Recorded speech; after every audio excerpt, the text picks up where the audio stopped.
Hey everybody, welcome back to another episode of the Sports Plug. Of course, you are here for our weekly recap of week 5 of the NFL. If you are a first-time watcher, please make sure you like and share. If you are watching on Facebook, if you're on YouTube, please make sure you subscribe to the channel, the Sports Plug. And also, if you are listening to our podcast, please make sure you like on Anchor and also leave a couple of comments. We're going to get straight into it, Ishmael. This Tuesday night football game, we haven't had one of these in about 70 years. That's what they Man, said. And it was a treat for a Titans fan like myself. And I'm going to be completely honest with people that's out here watching. I picked the Titans to lose. Because I you did. crazy. I picked us to lose because we have troubles with the Bills. And also in recent years we've had trouble with the Bills playing against them. And also we were coming off of 16 days of inactivity of football. That's very That cool. was the thing that I was mainly worried and concerned about is how is this team going to perform and not having played a game in about 2 weeks. And I don't know about you, Ish, but it looked like the Titans were a lot more hungrier than the Buffalo Bills tonight. Well, I mean, I definitely think that they were. You bring up that point that they had a lot of time off, and it could go one of two ways. They could be really rusty, or they could come out really hungry, ready to play. You know, they missed the game, they want to get back in it, and that's exactly what they did. They came out, they were hungry, they were ready to play, they were sharp, they executed like they needed to execute. I just want to continue to remind those folks at home. I I have already declared the Oilers will be winning the AFC South. And the Oilers went out on Tuesday Night Football, and they proved me right. I don't care. You can shake your head all you want to. I will refuse to refer to them as the Tennessee Titans. They are the Oilers to me, especially with the state of the Texans. So the Oilers are going to Anyways, the AFC South because look at what they did with all that time off. They are hungry. They're out to prove a point. Tannehill is playing well. They got Derrick Henry, who it doesn't matter if he gets over 100 yards or not. He going to bruise you to death, and your team ain't ready for it. So I definitely have to say they are a Super Bowl contender from the AFC. speaking of Derrick Henry, he added another poster to his resume when it comes to slinging Josh Norman like a rag doll that he is with his dreads just swinging in the air. Oh, man. And he usually does that to Jacksonville Jaguar defenders on Thursday Night Football. But again, since it's a Tuesday Night Football, we had to go ahead and give it to y'all. And to be completely honest, this was a statement that the Tennessee Titans made on national television to let everybody know in the NFL, hey, we here. Yeah, We here. they're the real So deal. The Oilers are the real deal. Y'all need to take note. so hey, we gonna wait and see. But as of week 5 right now, we're still undefeated and we're looking real good. Still undefeated, man. They got it's the Texans next. You have the Texans next, and after that, you have the makeup game against the Steelers that was supposed to happen a week ago. So these next, the Texans game, that should be a win, should be divisional game. We saw what happened with the Raiders and Chiefs. We'll get into that shortly. Oh yeah. But the Titans, another test they have in 2 weeks will be the Steelers. So we'll have to wait and see how that pans out as well. And speaking of the Steelers, I have a big fan of the Steelers that's checking out the show, Mr. James Jennings. He says, "Who's picking up Bell?" We'll get it. We'll get into that. We'll get into that real shortly. We will. And Thursday night football. Let's go ahead and talk about that as well. Buccaneers versus the Bears. This was one of the picks that I thought this. I thought the Bucs were gonna go ahead and squeeze us out, but the Bears, Nick Foles. Seems like Nick Foles has his number on Tom Brady. What is going on over there?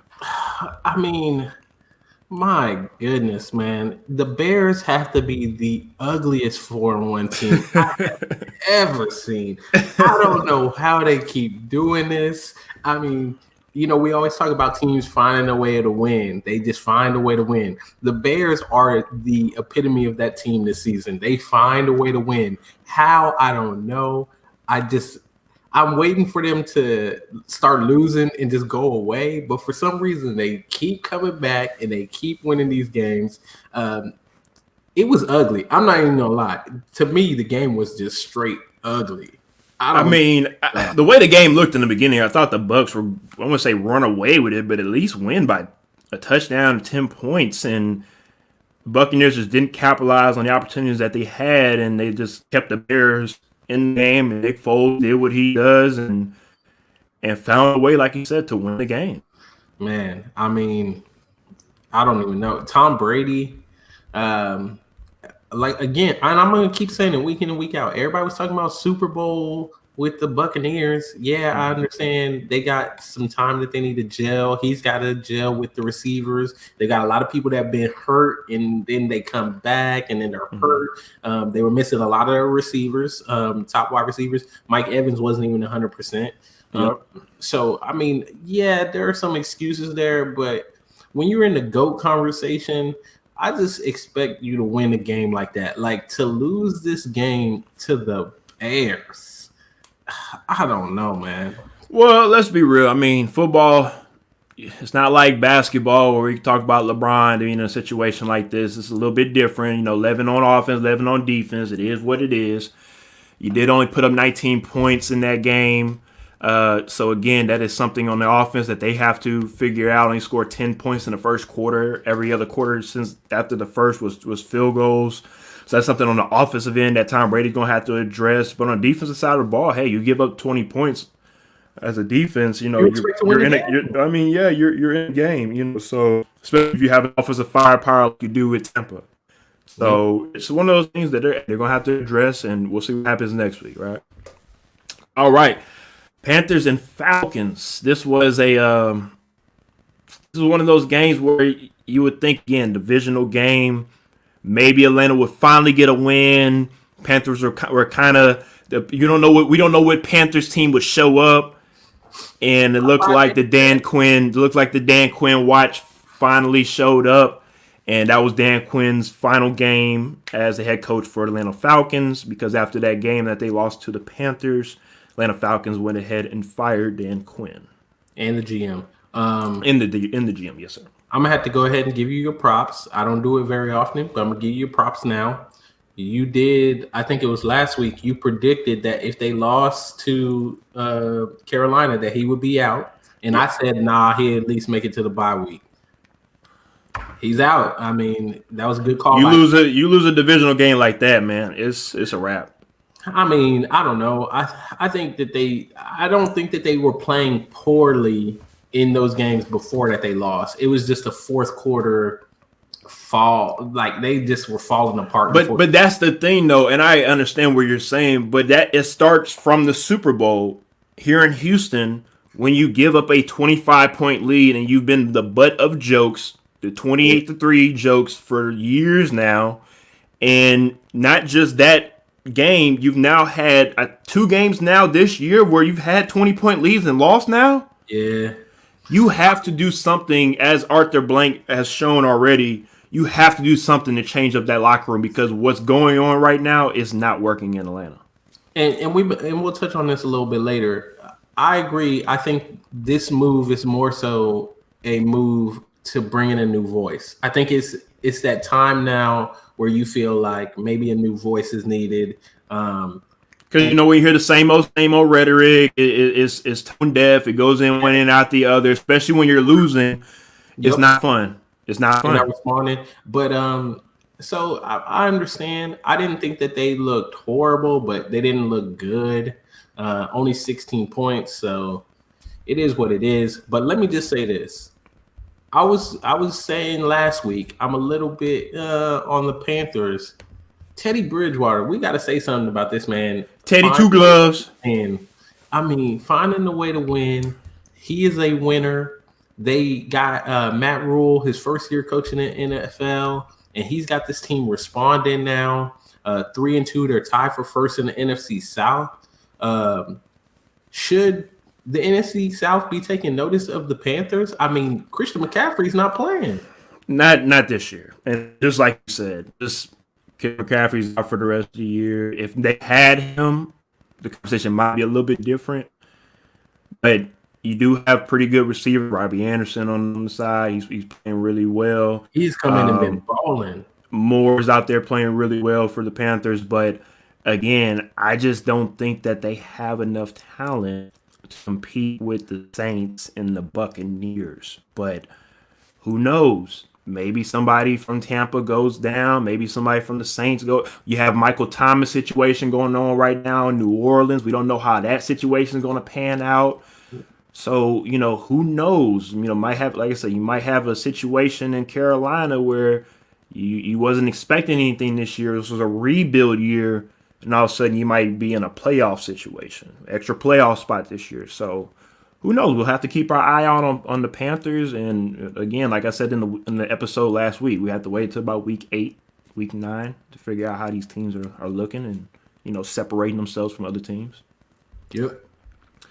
Speaking of teams that should have separated themselves in this game, the Raiders and the Chiefs. Going into this game, as a Chiefs fan, I had a lot of Chief friends that were saying, "Hey, this was an easy win. This is the Raiders. We're not worried about them." I stated, and I picked the Raiders to win this game. I got called crazy, but hey, when you person gets called crazy, the person that gets called crazy gets to have the last laugh. And as we can see, while Ish is over there crying, but it's okay. It's one game. Would you like to speak upon this game, sir? I mean, I'm just crying because that was our perfect record. It's just gone. But it's hold on. Please, how's it go? Please, I gotta collect myself. Collect yourself. No, it's all right. We had to give y'all one. We gave everybody in the league one. It's cool. We're coming back. Patrick, all you did was light a fire under Patrick and Andy. They're gonna bring a bunch of new gadgets for y'all that you never seen before, and we're gonna continue lighting y'all up. All right. I mean, we still scored 32 points. It's a division rival. Gave up 40, but keep going. Everybody the Chiefs play this year this is their Super Bowl, especially for the Raiders. Let's be honest. This was the Raiders Super Bowl. So we still not taking the Raiders seriously right now. No, I'm not taking them seriously, man. I'm not taking the Raiders seriously. We have to wait and see. We just have to wait and see with the Raiders. They lost last week to the Patriots. I'm not saying that's a game they should have won, but if you want to have the rest of the NFL take you seriously, you go into Foxborough, you come out with a win, we look at you a lot differently from being the Patriots and then now the Chiefs. Then people look at you a little bit differently. But with this win, like you said, people are still maybe skeptical. So the Raiders are going to have to go out there and continue to win and prove everybody else wrong. Yes, they got to keep winning. I mean, I will say this, though. They do have the right formula to win a championship. And it's starting to look more and more like that Tampa Bay team that John Gruden took. Oh, Lord, here we go. Hey, I'm just saying, they got Josh Jacobs back there who is running hard. He is running that rock. The defense got this attitude about them, like they really want to go out there and they want to lay some people out. They want to play hard. Hardball. They got this, that Raider swag back. I feel like John Gruden has brought that Raider swag back for them. So they got the pieces in place. My only thing is there's always this talk about the Raiders and everybody's always like, oh yeah, the Raiders.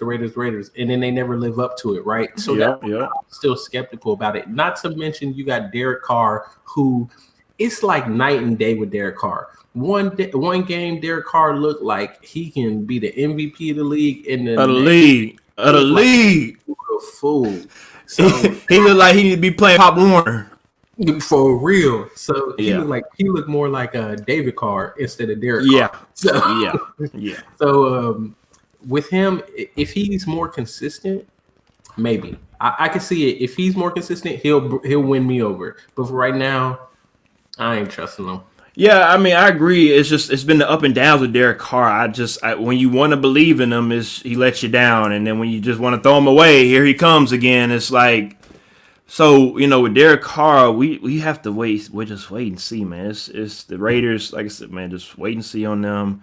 The Chiefs, this is just a road bump. They'll be all right. We'll see what happens with them. About it. But I'll say this. I will say this before we go on to the next game. I know you watched that game, correct? Oh, yeah.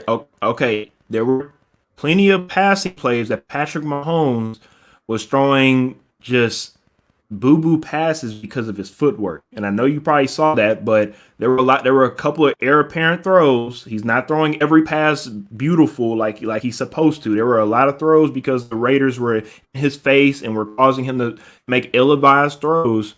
And I think that's something to looking forward to, because if you have teams like the Titans or the Ravens that apply that type of pressure on him to make sure that he doesn't run, stay in the pocket, and move the pocket out and just go ahead and not hit him, but just make him off balance and throwing, that can cause a couple of turnovers. So we have to just wait and see. Bro, Andy is about to bring some stuff y'all ain't never seen. We just have to wait and see. All right. Speaking of seeing things we ain't never seen before, another winless season from the Jets. Trust me, we see it all the time. The Cardinals and the Jets. This game went the way that I'm pretty sure most people thought it would go. The Cardinals would have won this game. The biggest news out of this game is pretty much the release of Le'Veon Bell from the New York Jets. That happened about a couple of hours ago. If you have not heard about that. Le'Veon Bell is now a free agent and is on the market. So let's go back to James Jennings' question. Who is picking up Bell? This one is a tough one for me, only because there are a lot of moving factors here, right? Is he going to be humble enough to take a smaller contract? I mean, probably at this point. Did the drama that went on in New York, did it do enough damage to him that people are going to be kind of scared of picking him up? I don't know. What teams are really running back needy at this point? That's what I'm trying to think. The only team that honestly I can think of off the top of my head that is actually in contention to really do something, maybe the LA Chargers. They need a running back, but the question is, will they actually give him the money to go out there? Like you said, are they going to take a pay cut? He's not going to want to go to LA. The Chargers currently sit 1-4. I doubt he's going to any team that's not a contender, right? They still have an opportunity to do something in the AFC. They can still make a run. So, we don't know yet. James Jennings said, "What about KC?" Honestly, okay. I don't see that happening. I wanted that to happen last year when they first started talking about trading him at the trade deadline. I was all on that bandwagon of Le'Veon Bell to KC. I was like, dude, we should trade a second-round pick, a first-round pick. I don't care. As long as that man come to Kansas City with Andy Reid and Patrick Mahomes, well, we win in like 10 Super Bowls in a row. But with the draft, I don't think that's happening. You don't need him. I think that you don't want to bring in somebody like that's going to disrupt the running back group that you already have right now. I don't think you do that for Kansas City, and that's the only reason why for me I'm struggling. Let me kick a man while he's down real quick. Bill O'Brien. Oh Lord. You went and traded DeAndre Hopkins to the Cardinals for David Johnson when you could have just waited and got Le'Veon Bell for free. Great GM, great Houston GM. Let that sink in for you. We're going to let that sink in for you. I had to kick him while he was down because this is just, I know hindsight's 2020, but yet again, proof that what he traded DeAndre Hopkins for was completely asinine. Well, that's here nor there. Hindsight is always 2020. And the question that Lorenzo Guy has is, when are you guys going to talk about esports? And to answer that will be on another segment when we talk about esports, not on the recap of the NFL. But when we talk about esports, I got you, Lorenzo. Appreciate you. Speaking of battles like you do in esports, like you have right here in the Battle of Pennsylvania. Just want to make sure I say that correctly because I did not want to say Pittsburgh. Battle of Pennsylvania. Yep. Philadelphia Eagles versus the Pittsburgh Steelers. That game went the same way as I expected it to go. The big highlight of that game, of course, Chase Claypool with the 4-touchdown game, 1 rushing, 3 touchdowns. But I will say this. Let's have a but right quick because a lot of people were saying, hey, this guy is the next guy. Hey, this guy is this. Hey, this guy is that. let's hold Can off on we? that. That's all I'm saying. Can we give this guy 2 games, 3 games, 4 games, Yeah, a full let's hold off on season? that one. Like, can we wait a second? Because I went back and watched the plays that he scored touchdowns on. Busting. What? Not even just that. One of the plays was a flare route out to the left side for 4 yards. Another one was I want to say a 10-yard route, a 10-yard slant route for a touchdown. And the other one that he had was a seam on a busted coverage up the middle. Which again, don't get me wrong, I'm not taking anything that he did away, but it'd have been different if he had a 40-yard touchdown run, or a touchdown pass, and for a beautiful catch grab, and then also spin, do different things to where I can say, this guy is going to be amazing. But had a great game. You cannot take anything away from him because he accomplished things that I think they said a rookie hasn't accomplished in 60 years. So again, you cannot take that away from him. I just want to see more. That's all. Yeah, I mean, I think it's a little too early to go ahead and crown him the heir apparent. There's the comment I was waiting for. I know.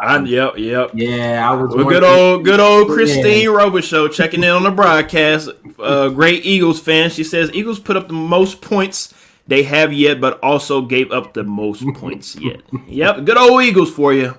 I was wondering if she was tuning in because I really want to ask, when is it time to just give up on the Eagles this year? At what point? At what point do we just kind of look at ourselves? Now they ride and they die with their Eagles. With their Eagles, but I mean, at some point you just gotta be realistic, and it just doesn't look good. Just know that hey, this season might be a wrap. They did score a lot of points, but they gave up a ton of points, and the wide receiver group, man. Look, I'll say this: Greg Ward out here balling. Shout out to Greg Ward, 5'10", balling. He got to carry the team. I mean, yeah, you ain't lying. I mean, like their go-to receiver. I think Greg Ward carrying the team more than Carson Wentz. Oh yeah. Okay. So I'm ready. I'm here, Christine. I just want to say this. I'm all here for the conversation when y'all are ready to start having that conversation of should Jalen Hurts get his chance. Oh, I'm all here for that conversation. That'd be about week 8. Again, depending on the record that the Eagles have by week 8. Well, we might see a change of quarterback. I don't think it depends on their record. I think it depends on the rest of the division, because the only reason why people aren't as upset with them is because the rest of the division is complete garbage. So I mean, well, that's something Christine said as well too. She says when the rest of the division is what it is, there's no giving up. This is very true. She also said Travis Fulgham, but also as well. He played well, and he's gonna keep doing that. He did play well. I don't know, but I'll say this, and we'll get into this game, of course, shortly as well with the Cowboys. I'll be honest with you. Maybe the Cowboys might look a little bit better with Andy Dalton than they did with Dak. We have to wait and see. I'm not saying that game, made me say, oh yeah, but I'm saying it's because Andy Dalton's able to throw the ball a little bit farther than Dak. It might open some things up. So we have to see how because remember, the Red Rifle, Andy Dalton, he's unfortunately had to play for a team that, let's be real, they don't care about going to playoffs every year like that. Now this is the first time Andy Dalton has a stable of horses besides AJ Green. And now he can handle and Ezekiel Elliott. So all I'm saying is that for the Cowboys, it's not over for them at all because they lost Dak. And again, we'll get into that shortly. But the Eagles, they have some uphill climbing to do. I know you keep saying week after week, hey, the division is wide open. Hey, the division is wide open. Okay, if the Cowboys keep on winning, the division is not going to be wide open anymore. That door going to shut quickly. Real quickly. All right, Rams versus Washington, another game that pretty much went the way that it went. And my bad, before we get on to this game, Christine asks, are the Steelers a real contender this season? Honestly, yes. Yes, they are. I think they are. Their defense has to get a little bit better as well. But for the most part, I don't think so. I'm just from what I've heard from Steeler fans, they said the defense has to get better. Well, I mean, of course when you got a defense that's giving up 29 points to the Eagles, you're going to say your defense needs to get better. But at the end of the day, with Big Ben tossing that rock around like he did this past week, if that continues and Juju starts to show up, they get a little more consistent from the running backs. They got like a stable of backs that they're using right now. Mm. I mean, my goodness. Also, we were just talking about Le'Veon Bell. If Le'Veon decides to go back to Pittsburgh, where he knows the offense, Mike Tomlin, He's not going back to Pittsburgh.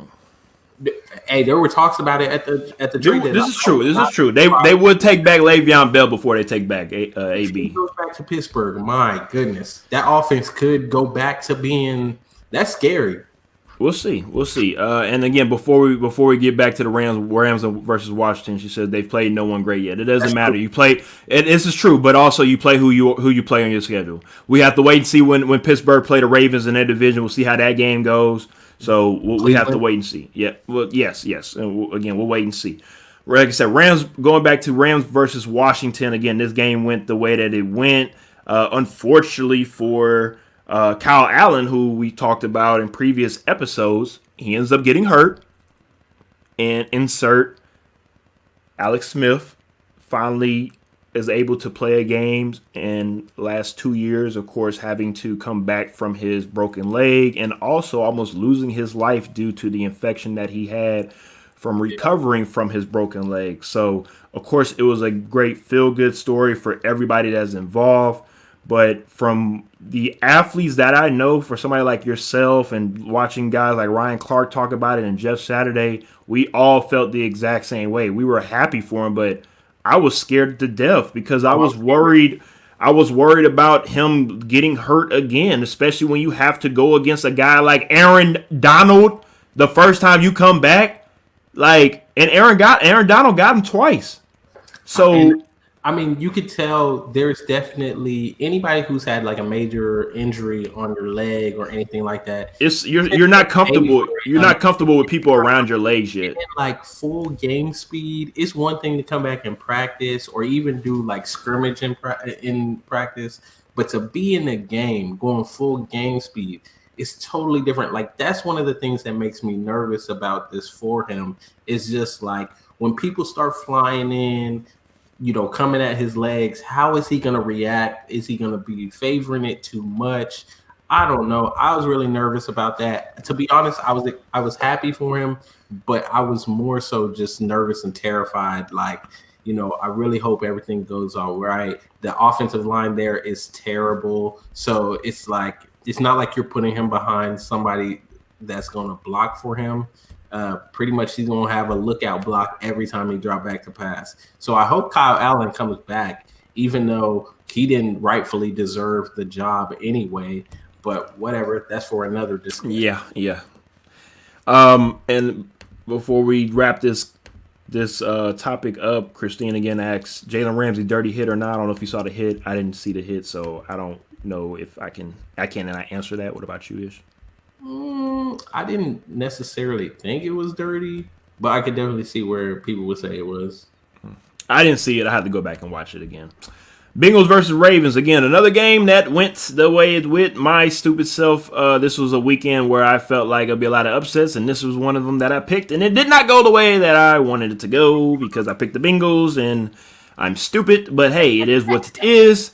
The Ravens pretty much showed up and did what they were supposed to do. They came out there at the bank, secured the bag, beat that ass, and went back home and got them some crabs. You like that hot rhyme, that hot fire for you? That's Dylan. That's Dylan for you. It was all right. Okay, yeah, I know you like that. All right, but I don't know why you picked against Lamar Jackson. I honestly, because again, I had the Chiefs losing. I had a couple other upset. I had the 49ers. Not that don't really count as an upset, but I had the Seahawks losing as well. So I was like, maybe Lamar might slip up as well. This might be a game where they might, division rivals. I thought they might slip up. The Ravens said no, not today. No, not with the Bengals. I mean, there are only a couple teams really that I would probably. If the Ravens were going up against, I would pick against them. Possibly the Steelers, definitely the Chiefs, the Oilers. But outside of that, I mean, I don't know what else Lamar has to do to prove to everybody that offense is the real deal. Still got proved to me. Still got proved to me, but I think you just at this point you just don't want. I'm what? What? Say what you want. So you say what you want. I already have 2 examples of what you cannot do in the playoffs so far. So again, when you able to prove, well, I don't care about the regular season no more for Lamar Jackson. Lamar Jackson's already put himself at a pinnacle to where we don't care about his regular season success no more. Now it's playoffs and Super Bowls. Am I wrong? I mean, you're not necessarily okay then. But I don't care about what he doing regular season. He can go 16-0. If you lose that first game in the pro season, guess what? It don't mean nothing. You can't hold like if he lose to the Oilers, how you gonna hold that against him? Because you are supposed to be the best quarterback. You the MVP. You this. You that. Come on now, show up. You playing a team, dude. They run the ball. The Ravens run the ball a lot. The Oilers run the ball a lot. The clock is gonna run. You don't get as much of a chance to have an impact on the game. And with Derrick Henry on the other offense, I mean, I can understand teams losing. That's why I never. You see what I'm doing? It's tick tock, because I hear is bullshit. Because at the end of the day, you got coaches. You got coaches that get paid a lot of money. You got players that get paid a lot of money to show up when it's time to show up. I don't want to hear it. And Ravens don't get no excuses. Ravens don't get no excuse from me. That argument for him, all right? I'm just trying to make that argument for him. Nope, not for me. Nope. And people can say I'm mean or I'm hater or whatever. They can say what they want. At the end of the day, your record is your record. Hey, he's 8-1 against AFC North opponents. That's all I'm going to say. All right, and he's 0-2 in the playoffs, and that's what I'm going to say.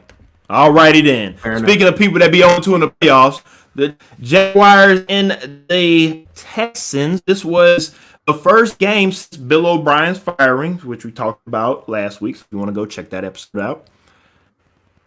It seems like the Houston Texans finally had some fun playing football this past weekend, starting with J.J. Watt. He had a really good game. I mean, to be honest with you, it doesn't look like he's coming off of surgery. Like, no, he looks really good. And this is coming from a Titans fan. J.J. Watt looks really, really good. Deshaun Watson, of course, this was what happens when you're able to keep him upright and he's not on his back all the time. Of course, was able to lead the team to a win. And also the receivers finally showed up. You know, so everybody finally had a complete game for the Texans. They finally were able to get a win against a division rival, which was much needed. And for the Texans, next week they play against the Titans. So if they want to keep this momentum going and maybe say to everybody, hey, we can come out of the depths of 0-4, prove it next week. You play the Titans next week. You can upset them at home. They play in Tennessee. We have to wait and see what happens with the Texans. But the Jags, again, another loss. Started on 1-0, 0-4 since. So, I mean, it looked good to start off with. I don't know. I mean, I think the Texans are a perfect example of just needing a new voice in the locker room. They came up, they played for Romeo. They did what they needed to do. You could tell everybody was out there playing. I mean, it was like a weight had been lifted off the team. Like, I agree. Yeah. Flying around, making plays. It looked like they were genuinely having fun. So, I mean, I could see an upset next week against the Oilers only because it is a divisional game. Expect them to be up for that game. It's going to be important for them. But we'll have to wait and see. The big key that you mentioned for me is the receivers stepping up, because up until this point, all you had seen was Will Fuller. You signed Randall Cobb for all that money. He hadn't been doing anything. And of course, Mr. Cooks wasn't doing nothing. The fact that Brandon Cooks had the game that he had, that was big time. Randall Cobb got in the mix a little bit. Will Fuller, of course, still doing what he does. But I think Will Fuller, in order for him to be effective, he needs a number one opposite of him to help him with that. And I think, I mean, because of the position that he plays, which is mainly slot, he's going to be a number two. Like, and it's not because he's not. I honestly think he could be a number one, but he fits better as a number 2 and let a guy like Brandon Cooks help take the top off you to help you sit underneath routes and whatnot. And then again, Will Fuller's pretty fast to where you could do the opposite for Brandon Cooks. Yeah. So it definitely does work. And I heard in the broadcast, on paper, this wide receiver core looks really good. It really does. But, and also with to add in the tight end with Fales, the wide receiver core is really good. It's just it's the offense. Really. The offensive line, not keeping Deshaun Watson. He leads the NFL in sacks, and I'm pretty sure, of course, with pressures as well. But you have to help. If you have to have an extra blocker, a running back to chip, you have to keep Watson upright so that he can keep the Texans in games. Oh yeah, but I'm hearing that Watson's going to have input on the next coach. He's already given his endorsement for Eric Bieniemy from the Kansas City Chiefs, which, like I said last week, I'm all for that. I would love to see that happen. It's not going to happen. I know. I don't know if Eric Bieniemy is going to want to come to Houston. He's not. I wouldn't.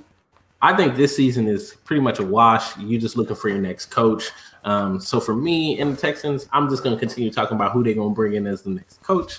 I'm not even really worried about this season for them. I didn't think they were making playoffs. I still don't think they're making playoffs. I'll say this as Eric Bieniemy, if I am watching this as full scope of things, don't get me wrong. I think it'll be a really cool opportunity to be able to go to Houston and pretty much have Deshaun Watson be your version of Patrick Mahomes, right? But when you look at the grand scheme of things for the Texans, because of Bill O'Brien, again, we're not going to beat a dead horse. They've put the Texans in such a big hole for the future that it's just so much work that you have to do that as a coach. It's not just you as, I'm going to put these X's and O's. No, the general manager that comes in, he has to make sure that he hits on these picks for the draft, free agent, all that stuff to make sure that you're able to bring this team back to where it needs to be. But here's the great thing about it. At least you have a franchise quarterback to start off with. That is the best thing about it. You got years to dig yourself out of this hole that Bill O'Brien has dug for you. So, like I said, I love the idea of Eric Bieniemy coming, but for him, I wouldn't want him to come because I think whoever takes this job, GM or head coach, you set up for failure. It's going to be a bad spot, and unless the team, unless ownership is willing to give you a couple years and understand that there's going to be this struggle, like you're going to have good performances, you're going to have bad performances, but you're probably not going to compete to win a championship for a while. So what you're saying is pretty much get that John Gruden deal, baby. 10 years, 100 mil, right? That's what you're saying? Go ahead and get that deal. If you could get that. Tens on tens on tens. I see. All right, let's go ahead and get on to the next game. Dolphins and 49ers. I think this was a game that surprised people, not because of the win, but the way that they won. I picked the Dolphins going into this game because, like we talked about in previous episodes, this Dolphins team is a really good team on both sides of the ball and coached well by Brian Flores. They've had games where they just unfortunately just didn't come through. But this team that I've seen with the Dolphins from week 1 to week 5, they have nothing but fun. They rally behind Fitzmagic. The defense is stout.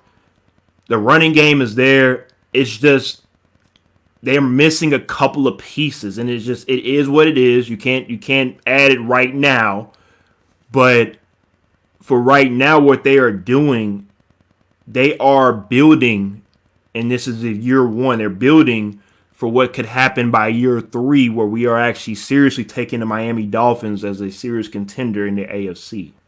Yeah, I definitely think they started building that culture last year. This is a continuation of that. Yes.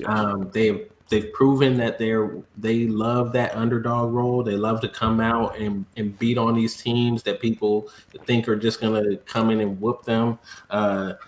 Honestly, I wasn't really shocked by how well the Dolphins played because I think they play well every week. I think when you watch the Dolphins, they don't really have horrible games.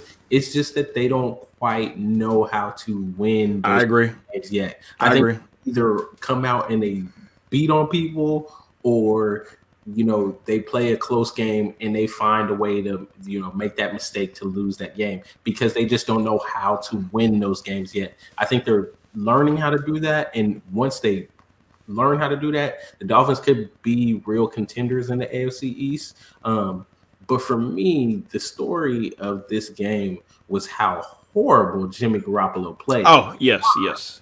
Goodness, that was horrible to watch. I was watching that game, and I mean, pick after pick after pick. It was disgusting. The throws were bad.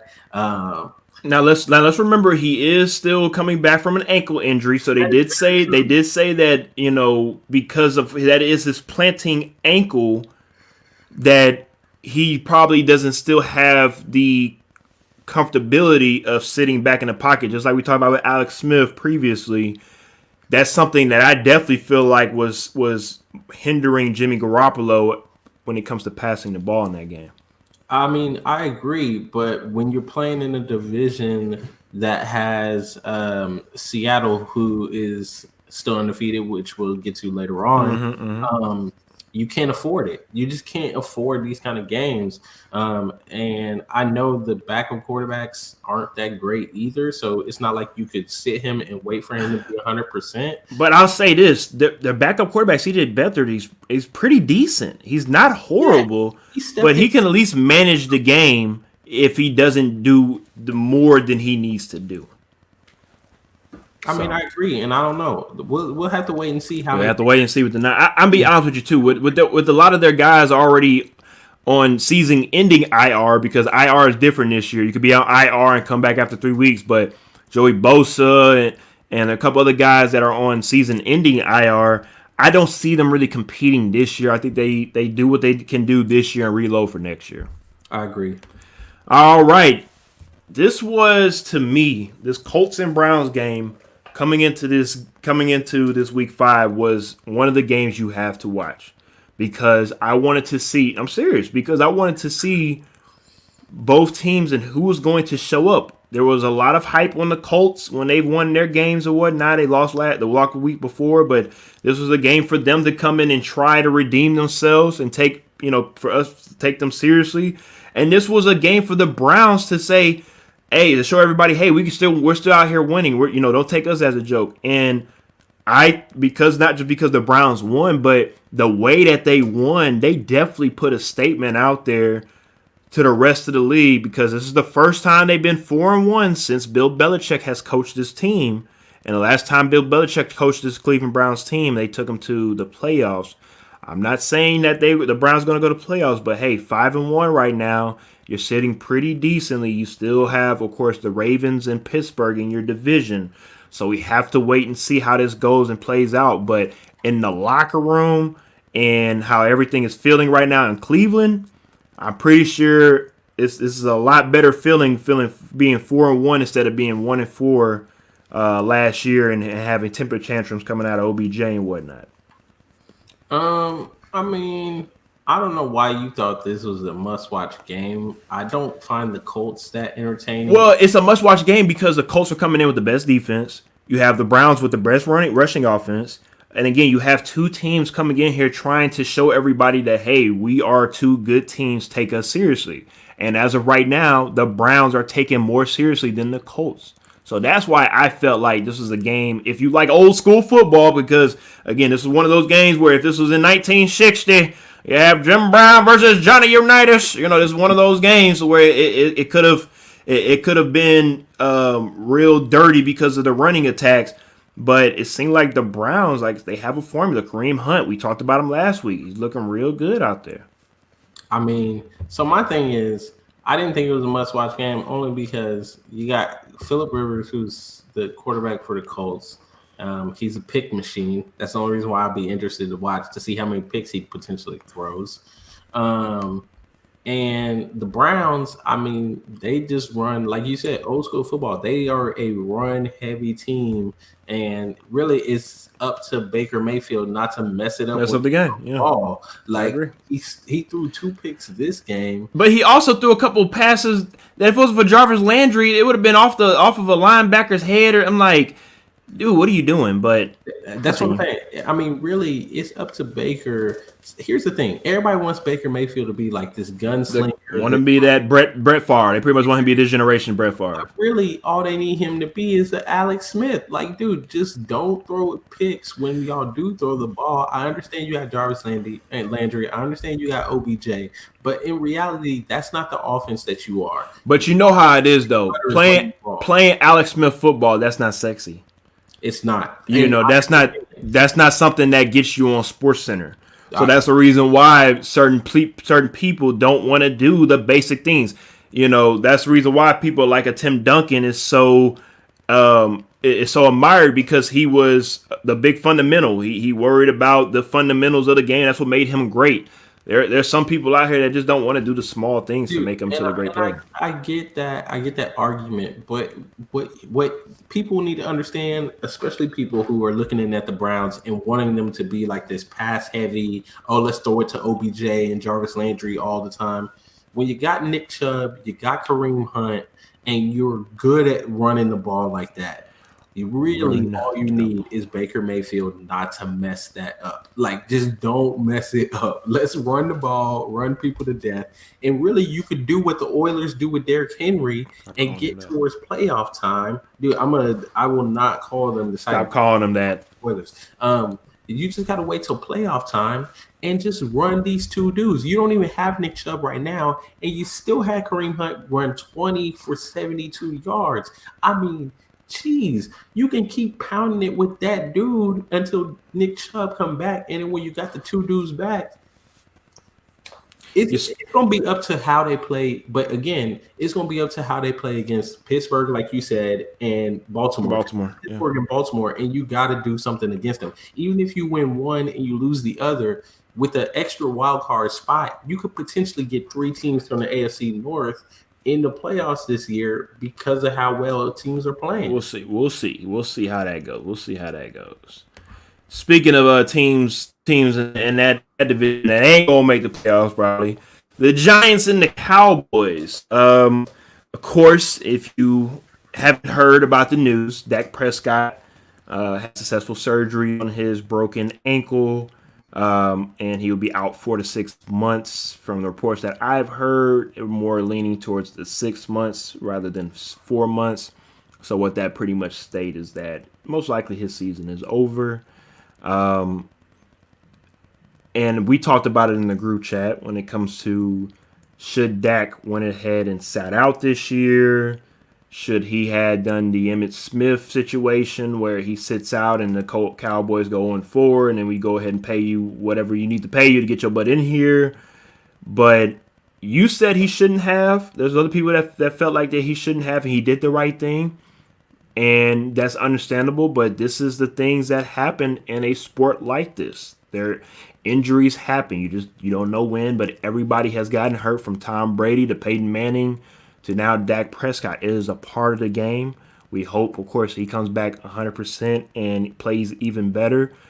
But the unfortunate thing now, here's the thing that is unfortunate, but you have to think about the business side of things. The Cowboys as a franchise just won. I know this sounds messed up and all that stuff, but now you don't have to pay him the big contract that you didn't want to have to pay him, because if you wanted to, you already gave it to him, correct? Okay, so now you can franchise tag him for next year for about $30-some million. He plays on the franchise tag because he pretty much has to, unless you want to go be a free agent somewhere. And then he's going to have to, again, play well, maybe get the Cowboys to the playoffs, NFC Championship game type of situation to be able to earn his new contract. So Dak just set himself back 2 years now. So you feel like he should have sat out? I forgot what you said. Yeah, I'm still. I know. I'm gonna go back and forth. I feel like he did the right thing, but of course, like we said before, hindsight's 2020, right? And it was just a freak accident play by Logan Ryan of the Giants when it comes to the tackle. But I'll say this when it comes to Dak. Dak, he did everything right leading up to that, doing what Jerry Jones wanted him to do when it comes to the national anthem. Going out there, helping out the young kids in the Dallas area, giving back to his state of Louisiana, doing everything he needed to do to be a good boy to get his money. And guess what? He's not going to get the money that he wanted right now because I feel like when you in that negotiating room, you have to be selfish. You have to be, because you have to remember at the end of the day, if I get hurt, somebody going to replace me and they going to keep on moving. So you have to make sure that you're taken care of, no matter what the fans say, no matter what the general managers say, no matter what anybody say. Because at the end of the day, when you are hurt and you sitting back at home on your lazy boy, and people forgot about you, at least you know that you're taken care of, and you could be able to live the rest of your life comfortably.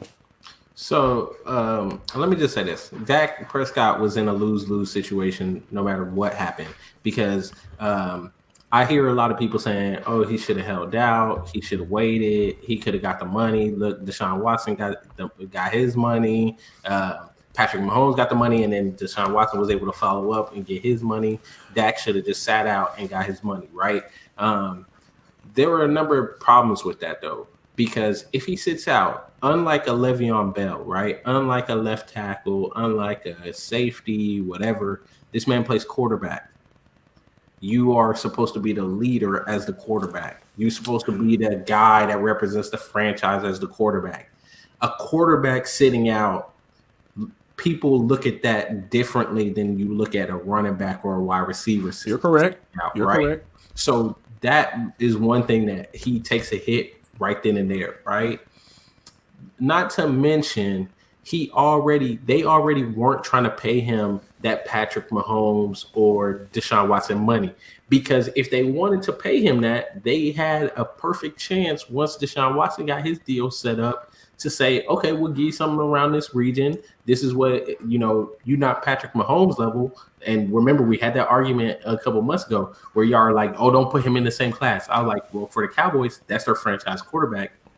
They should find a way to work him in that pay structure, but they didn't. So for him, it's like, do I sit out and get a bad reputation now as a quarterback? People going to say, oh, you selfish. You're not for the team. You're the quarterback. You're supposed to lead this, that, and the third. Or do I play and earn on good faith, earn my money? Well, he played like a lot of people would say as a quarterback he should have done. And unfortunately, he got hurt. For me, you will never get the money that you were supposed to get. I'm sorry to say it. He's not going to get that money. I know a lot of people feel like, oh, well, he did what he was supposed to do. Jerry needs to come through for him and pay him. And I believe Jerry Jones even came out and said, oh, he's still our quarterback for the future. That's what I was just about to bring up. Christine said the exact same thing.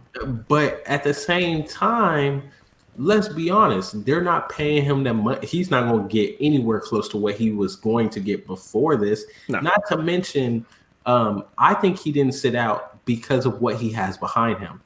You already alluded to him. Mr. Dalton played pretty well. Yes. He has always been a really good quarterback. There were always questions. Let's not act like everybody was sold on Dak being the franchise guy. 100. A lot of questions around Dak Prescott and whether or not he is a franchise quarterback. So for Andy Dalton to step in, if he plays well, it only, to me, this is another Tyrod Taylor situation of where you unfortunately get hurt. Somebody steps in. It's not a rookie quarterback, but it's still a quarterback that can step in, playing well, and then they're going to be like, let's be honest. Some of these fans, right now, you're saying Dak should get the money and they should be loyal to Dak. But if Andy Dalton starts slanging that thing and win 3 games in a row, we good on Dak. We good. We got Andy Dalton. He a Texas boy too. Come on now. It's gonna turn real quick. So unfortunately for Dak, he lost. Man, he lost big time with that injury. I agree. I don't think he's getting his money. He may get franchise tag potentially. I don't even know if Andy Dalton start winning games. I don't know if he get the franchise tag. Just being honest, Jerry likes to save money, so he likes to make money more than anything. He likes to make money. But I'll say this, and we'll wrap this topic up and get to the next one. I'll agree with you when it comes to that's the reason why you can't sit out, because he knew that you bringing in Andy Dalton in the offseason to where any slip up, all of a sudden I got a guy that can sling it. You know, like I said before we got to this topic, Andy Dalton's not a he's an above average quarterback, but because of the situation that he was in, we never really got a chance to really see how good he can be. Here goes the opportunity. So let's see. Let's see. I mean, he could use this to catapult him into a better situation. We have to just wait and see. I'm excited. Sunday Night Football. I know I was excited for this game because I picked the upset and I was wrong yet again. And I was right. I told you last week you were wrong for picking against Russell Wilson, and here you go. And to be completely honest, I think after that game had just catapulted him up to number one in the MVP standings after 5 weeks. Because I think Aaron Rodgers is behind him because of that type of game, being able to come back like that.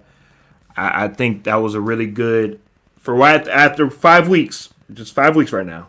I think that he's number one, Aaron Rodgers number two, and we can add whoever else. All the undefeated teams. Well, I guess because Aaron Rodgers didn't play this week, you really can't.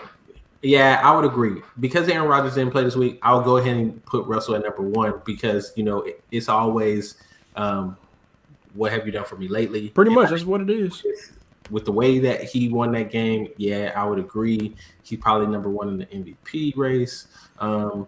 But remember, just after 5 weeks, we'll see what happens in 10 more weeks from now. Well, I mean, I don't know. But I will say this: that boy, he out there cooking. Russ out there cooking, and Christine says, "Stop doubting Russ." Trust me, I'm not doubting Russ. I just said this one game. Again, this was an upset weekend for me. That's why I picked these upsets. It just didn't happen in Seattle. It was close. It was supposed to happen, but Russ came in with a nice, beautiful pass to DK Metcalf for the game winner. And speaking of DK Metcalf, another wide receiver, of course, for the Titans, AJ Brown. These Ole Miss wide receivers. I don't know what they were doing out there in Mississippi. They was out there getting scrolled, but they out here putting on performance out here in the NFL. I'll tell you that. DK, he stepped up big time, especially on that last drive. My goodness. That's a grown man right there. Ask for somebody to just step up and say, I want the ball. Get it to me. I don't care how you get it to me. I mean, he stepped up. He was running his routes. You could tell he wanted the ball at the end of that game. And with him and Russell, it looks good. Remember, Josh Gordon may be coming back sometime this season if they reinstate him. That's just another weapon to Russell's arsenal. These Seahawks are real. One thing I will say this.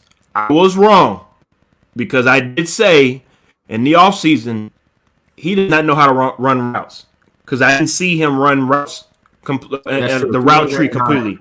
Yeah. Exactly. That's what I'm saying. But to watch him run routes now, it is complete night and day. I don't know who worked with him, but whoever worked with him needs to get a raise. And DK Metcalf, oh my goodness, if he's able to have the full arsenal when it comes to running the routes, catching the ball, being physical, speed, he is the generation TO. I agree with that. I actually agree. He's the generation TO. He could be this generation's TO. It's still early.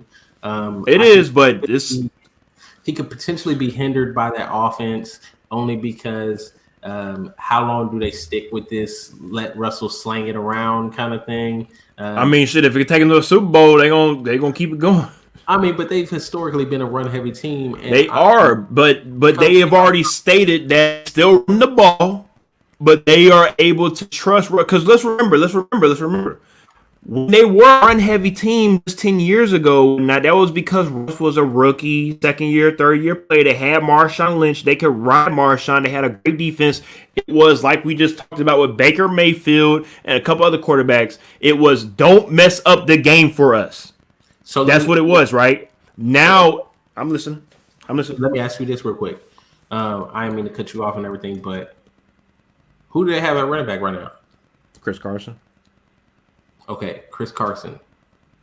You had Marshawn Lynch before, and now you're on Chris Carson. So I can see why you would adjust that offense. Can I ask you a question? We were talking about it before, and I was thinking to myself, like, what team needs a running back? Who would want to do that? Le'Veon Bell to the Seahawks? The question is, more than anything, to be completely honest, more than anything is like you talked about before. Will Le'Veon take a pay cut? Will they adjust? Will they find a way to meet in the middle with that? Hey, that could be a destination to watch out for. I mean, yeah, I would think to me that makes sense. I mean, Russell Wilson was their leading rusher, 5 carries for 58 yards. You had Chris Carson, 8 carries, 52 yards and a touchdown. I mean, I'm just thinking you get a dynamic runner like Le'Veon Bell, also somebody that can catch the ball out of the backfield. You add that now linebackers and safeties have to play the run. You got to come up. So now it's one-on-one coverage on the outside. Yeah, it's scary. It's scary. That's the team. I didn't think about that before. That's my dark horse team, though. I think that he could potentially go there. Yeah, that's somebody to be like as a team to be on the look for, because I definitely didn't think about that, but we'll definitely check that out in the future. All right, let's go ahead and wrap up this Week 5 recap with Monday Night Football, the Chargers versus the Saints. And again, I went with the upset, and I picked the Chargers. I was close. I'm seeing the trend here. Hey, but I'll say this. You didn't know what nobody didn't see is the coming out party for Justin Herbert. The coming out party, because he balled out on Monday Night Football. And if you don't know about Justin, you better check out Justin, because he out here slanging the thing. And I think the LA Chargers have found their quarterback for the future. I disagree with you. You said nobody saw that. I feel like both of us last week said that he was playing real well, that he had stepped in, he was doing the right things. I think we already knew that he was capable of this. I think we just didn't expect it on this big of a stage so early. But I mean, he is that guy. I think he's their guy for the future. I think they need to continue to build some weapons around him. They need to get that defense better. That's probably the biggest. The defense is, most of the guys are hurt. Yeah, they're missing a lot of guys on that defense. And before the season coming in, the secondary by itself was a scary secondary. And because of the injuries that they've had, I don't think the defense looks as good as they should. But everybody has to adjust. It is what it is. No matter, nobody feels sorry for you that you have injuries, no matter who, what team it is. But I'll say this: if Anthony Lynn can ride this ship and get him another year, I think Chargers, and we can recap this these episodes, for next year. I think the Chargers are going to be a serious contender in the AFC next year. I don't know. It's rough. The only thing that makes that rough for me is you were just giving big props to the Raiders, and then you still got Patrick Mahomes and Andy Reid in that division. That division is that's rough to get out of. I'm not saying they're going to win a Super Bowl next year. I'm just saying that the Chargers are going to be a lot better next year. I know what and you're we saying. need to, but also as well too. We can't just automatically assume, oh, the Chiefs are going to win 12, 13 games every year. We don't know that. We don't know that yet. We don't know what the Raiders are going to, how they're going to be in 2 or 3 years. So every year, ever since now Tom Brady's left the Patriots, no team right now is certain to win automatic 12 games or automatic this and that. The Steelers, they have questions coming into this season. Even though they're 4-0, we're going to have to wait and see how the second half of the season plays out for them. Nobody, I think, coming into this season is just besides the Chiefs with maybe 12 wins, is just guaranteed. Oh, we know they're going to win 10 games. We know they're going to win 11 games. We don't know. This season has already gone like, we don't, so we have to wait and see how the rest of the season plays out. But that's my point against. To me, that's my point against the Chargers, is that they do have the Chiefs, who, that to me is the only team that I would say, if I'm going in and you ask me who is a team that you think for sure has their division, I don't see anybody picking against the Chiefs in that division. I could see the Chargers battling with the Raiders for second place, but you also got Drew Lock in Denver, that they're not garbage. They play well too. So that division for me is like, I feel like they're going to beat each other up. And then, you may get a couple of those teams to get that one-off win against the Chiefs. But how do you survive that division? It's like the NFC South for me. Like I the was going to say the NFC, exact same thing. I was exactly what I was about to say. It's like the NFC I South feel every like year. It the was a NFC South, division winner. they always got a new division winner. It's always going Mhm. like that, and I feel like that's kind of what that division is going to be. The AFC To West is be honest, though, the division really that you really want to say that they kind of are because, like you said, if the Raiders want to make a jump next year or something like that, what that division could be, it could be the AFC North when it comes to the Steelers and Ravens. Pretty much are the top two teams. They've been like that for the last 10 years or whatever. hmm But now you have and then you also have the Browns and the Bengals pretty much vying for third spot. In that division, you have the Chiefs, and then maybe it could be the Raiders in the future. Who knows? Like I said, I'm talking about in the future. I'm talking about right now. Yeah, I mean they could jump It up could, there. it could, yeah. But for right now, of course, I definitely understand the. I'm sorry. In the future, I could definitely understand the NFC South representation because it could be a new division winner next year. Who knows? We have to just wait and see. But the Chargers, I think, are a very interesting team to stay on the lookout for because kind of like Miami Dolphins, this is a building year for them for next Yep, year. You definitely. feel me? We have to wait and see how they do in the draft, how they do in off season, and we have to wait and see how these Chargers look because at the end of the day, where are they located? L.A. baby. That's a great city to live in, great city for free agents to come. So it's not hard to find talent. They don't have You- fans though. They don't need fans to win games. Don't need no fans to win no games, son. I Go out mean, there and go play some football. you kind of want the fans to be back. You do, but I'm just You saying. gonna go to Look, LA, I'll say this. go to I'll say Atlanta this. for 3 Fans gonna show up when you win. That's true. Okay then. So you keep winning. You keep winning. They gonna show up. That's true. But hey, they got to start winning. I think Anthony Lynn, he needs another year. He needs them to back him up for at least 2 more years. And then, real quick before we end this, Yes, sir. the Saints, they have not really impressed me this year.